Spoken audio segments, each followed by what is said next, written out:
We'll see if we might be able to do a second round. Thank you, Ms. Presley. All right, I'll stay tuned. All right, stay tuned. I know everybody's got a million questions here. I'm Yes.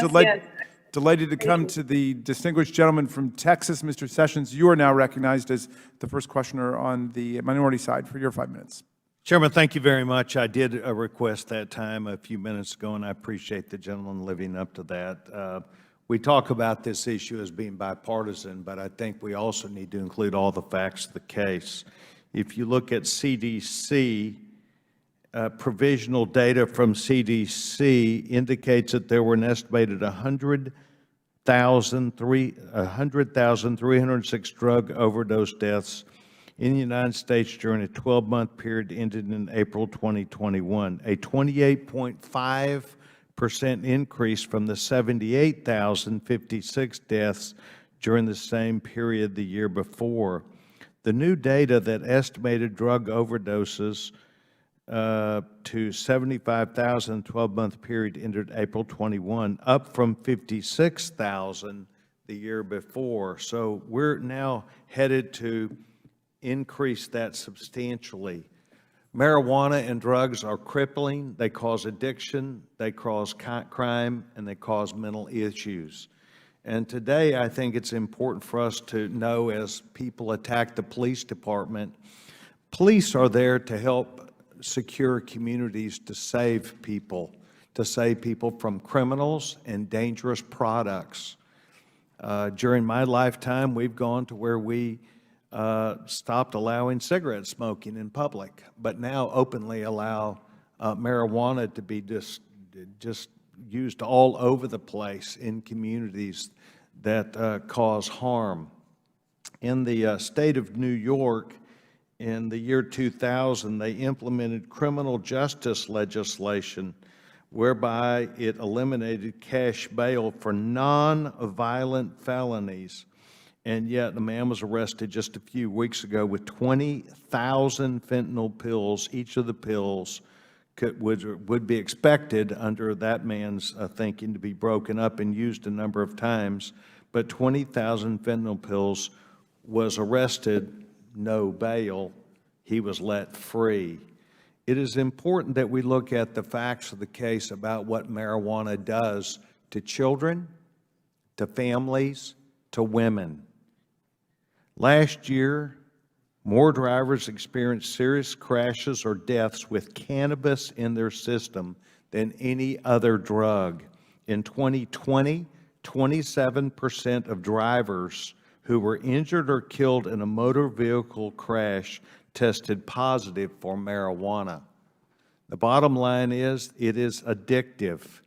It is addictive in causing people to live their daily lives not only with marijuana, but with these dangerous potencies. Cannabis potency rose every year on an average by 0.29% from 1970 to 2017. Meaning, it is true, when I was in high school, that it was far, far less, hundreds of times less potent. Today, there are marketplaces that increase THC to increase not only the high, but also that rate that would cause addiction.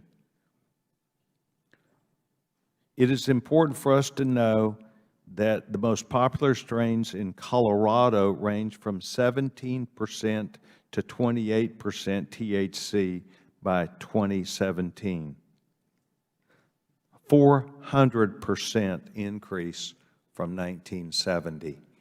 The product is being marketed, the product is being sold, the product is being advocated by people who are in it to make money.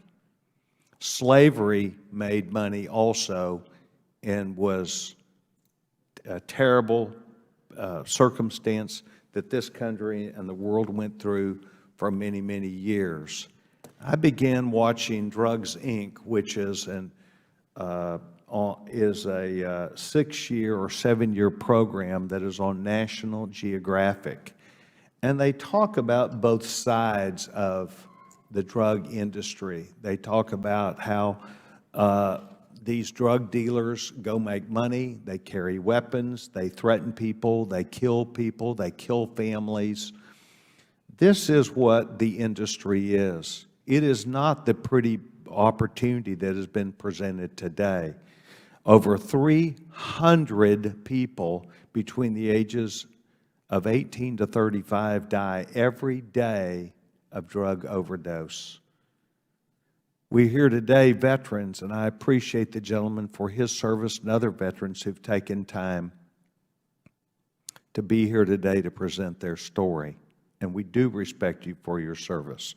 But it is important to note that the reason why the VA does not want to allow this is because no more than they do want to do surgery or help a drunk person, they require a person to dry out. It takes about 30 days before marijuana is out of your system.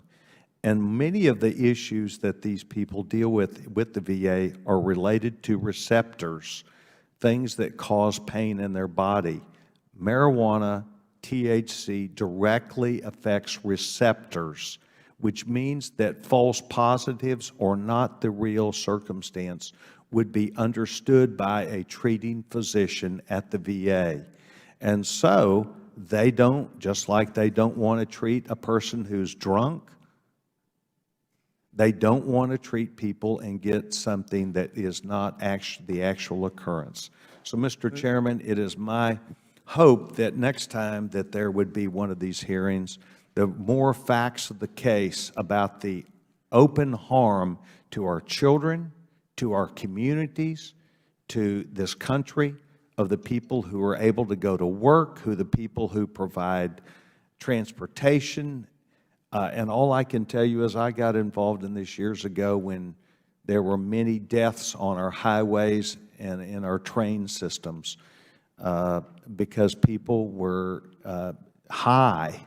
And whether it's high off alcohol or high off marijuana or high off heroin, people lose their life. Well, thank you, Mr. Sessions, for all those provocative insights, and I hope we'll get to address them. Well, I still have 158 remaining. No, I think you were 158 over. Oh, 158. But that's all right. Well, I thank the gentleman very much. We wanted to hear from you, and we thank you for your thoughts. Yes, sir. The chair of the full Oversight Committee has joined us, Ms. Melanie.